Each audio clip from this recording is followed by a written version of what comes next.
a hablar con él de la crisis de Cataluña, de la crisis de España, digamos, Así en realidad, es. porque va más allá de Cataluña, ¿no?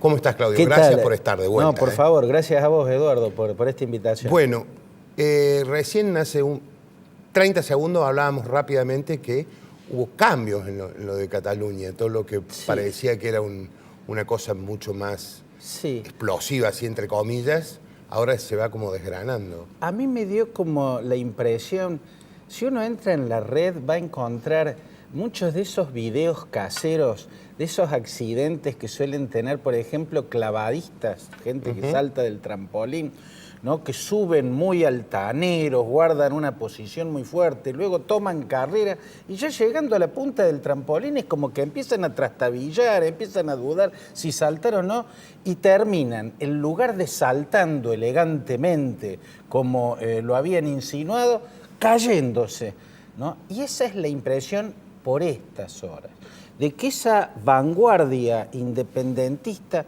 que tan sólidamente avanzó contra el gobierno central, terminó pareciéndose, al menos hasta ahora, a la Armada Brancaleone, ¿no?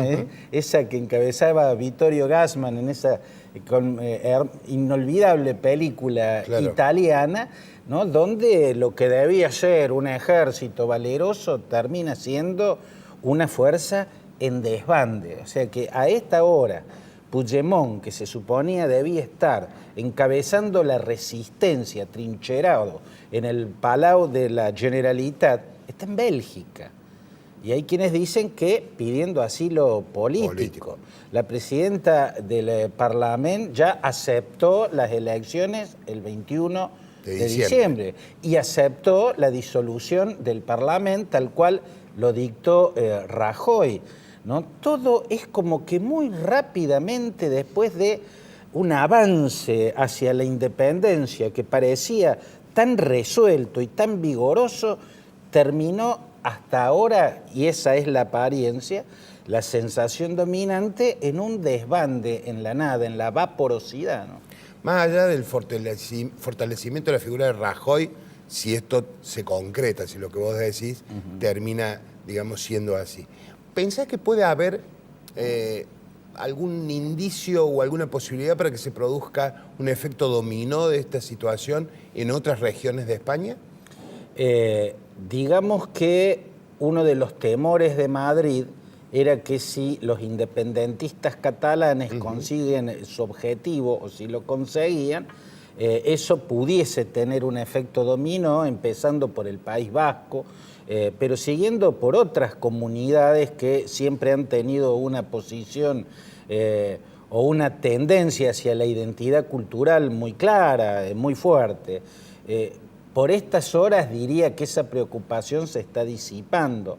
También en la Unión Europea había o hay alguna preocupación de que pueda tener un efecto Big Bang y de repente alentar a lombardos y vénetos, que el domingo pasado tuvieron su referéndum, pero dentro del nivel de autonomía que consiguieron en 1970, ¿no? Aspiraban a lograr el estatuto especial que tienen Sicilia, Cerdeña y otras 3 o 4 regiones italianas desde la constituyente de 1948. Pero los lombardos y los vénetos están gobernados por la Liga Norte, que es el partido que creó Umberto Bossi proponiendo la independencia del norte de Italia, creando la Padania, como él llamaba el Estado que pretendía crear. También se temía un efecto Big Bang que hiciera que los flamencos quisieran separar el Flandes del resto de Bélgica, que Cerdeña se quisiera separar de Francia, y así varios casos más. Por el momento, por estas horas, te diría que hay un alivio en quienes temían que hubiese un efecto Cataluña desgranando varios estados europeos. Por el momento es un alivio. Hay que ver qué pasa en las urnas ese 21 de diciembre, ¿no es cierto? Si las fuerzas independentistas, o sea, Junts pel Sí, que es la alianza entre el PDeCAT, que es el partido que desciende de Convergencia, ¿no? Aquella fuerza conservadora, pero nacionalista moderada de Jordi Pujol, que en alianza con Unión, era Convergencia y Unión, la CiU, correcto, ¿no? Que gobernaron tanto Cataluña. Bueno, el PDeCAT en alianza con Esquerra Republicana, un viejo partido independentista, que en su momento, allá en 1934, había proclamado la independencia con el gobierno de Luis Companys, que duró unas 10 horas, ¿no? Y la Segunda República sofocó aquel intento independentista. Habrá que ver si se fortalecen en las urnas o si en las urnas el 21 de diciembre se corrobora esta sensación de este momento, ¿no? Que es la sensación de que el independentismo creció hasta que estalló casi como una pompa de jabón. A los chicos de la mesa les vamos a dar su lugar para democratizar el panel, digamos. ¿Qué tal, Claudio? ¿Cómo te va? ¿Qué tal? Un gusto. Por fuera de lo legal, que me parece que está bastante claro con esta situación de intervención y el artículo 155 de la Constitución, quería saber si socialmente, culturalmente y fundamentalmente en materia económica están preparados tanto España como para Cataluña para poder separarse.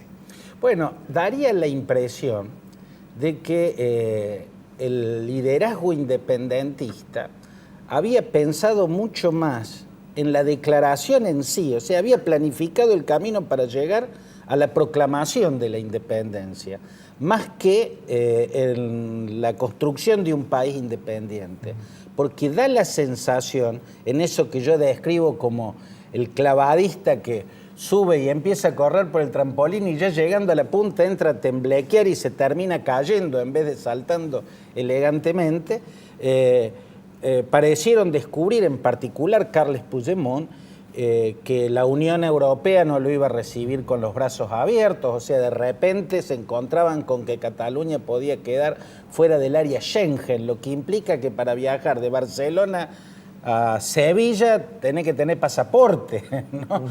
O que tenés que pagar aranceles para venderle a España o a cualquier otro país europeo. Era como que no se había calculado cosas que debieron haberse calculado. Lo mismo la estampida de grandes empresas, que pareció eso generar como la ficha que cayó en la cabeza de Puigdemont y ahí entraron a poner el pie en el freno, pero es como que ya era medio tarde, ¿no? Claro. Bien. Claudio, yendo para el lado de lo que comentaba, que preguntaba Joel, la parte económica. En este se ha mostrado mucho el lado de los que estaban a favor del referéndum, pero hay un grupo que se manifestó en contra. ¿De dónde provienen aquellas personas que estaban en contra? ¿Se conoce cuáles son, digamos, las razones por las que se manifestaron? Se manifestaban, me decís, que en contra del referéndum independentista. Claro, la manifestación de ayer. El otro lado, como la manifestación. Los españolistas, digamos, los catalanes. Yo creo que Cataluña tiene una identidad cultural muy propia, muy fuerte, que se ha manifestado siempre. Hay visiones distintas de una misma historia, que también depende de qué ángulo uno se posicione a observarla. Uno puede observar, por ejemplo, que Cataluña ya era parte de aquella provincia del Imperio Romano que se llamaba Hispania, con H, ¿no? O que España nació, lo que hoy es España, que fue el primer estado en el sentido moderno de la palabra, nace en el siglo XV, con lo que hoy es Cataluña adentro, porque España nace del casamiento de Isabel de Castilla con Fernando II. Y desde hacía un siglo el condado de Barcelona era parte del reino de Aragón. Y también se puede ver por las tropelías que el castellanismo ha impuesto, que Madrid muchas veces ha impuesto forzosamente a las otras culturas, ¿no? Que se vio sobre todo muy claramente durante el franquismo. Claudio, sí. La corona se ha expresado en esto porque estamos hablando de la cuestión política, pero hay, digamos, otros protagonistas que tal vez no se ha escuchado mucho la voz de ellos ante esta situación. Sí, claramente y mal, desde mi punto de vista. El rey Felipe VI, casi en algo que parecía alcanzar en rango aquella salida de su padre por los canales cuando fue el tejerazo, el intento de golpe de Estado del coronel Tejero, cuando después de 7 horas de no aparecer por ningún lado, el rey apareció defendiendo la democracia y en contra de los militares golpistas. Bueno, acá apareció el rey Felipe VI, concretamente y claramente contrariando el intento independentista como una violación de la Constitución que rige desde 1978, la Constitución que rige la democracia española. Pero digo que lo hizo mal porque debió en esa ocasión o perdió la oportunidad de haberse disculpado por la torpeza de esa policía enviada por Madrid, que se puso a revolear personas que lo que querían era votar. O sea, trató a gente que quería llegar hasta una urna y poner un voto como si fueran piqueteros con la cara tapada, tirando bombas molotov desde barricadas ardientes. Y eran catalanes que querían votar. Esas torpezas, a pesar de esas torpezas y de todas las torpezas que cometió Rajoy le infló las velas al independentismo porque viene desde el 2010 o antes incluso desalentando a los catalanistas moderados al cerrar la puerta al diálogo, ¿no? Por eso una de las cosas que yo lamento en este momento que pareciera o se parece a un derrumbe de esa vanguardia independentista, que al final el que va a terminar quedando como héroe de salvar la integridad territorial de España fue uno de los causantes del problema que llevó a ese país a esta situación tan tensa, ¿no? Y este momento tan crítico.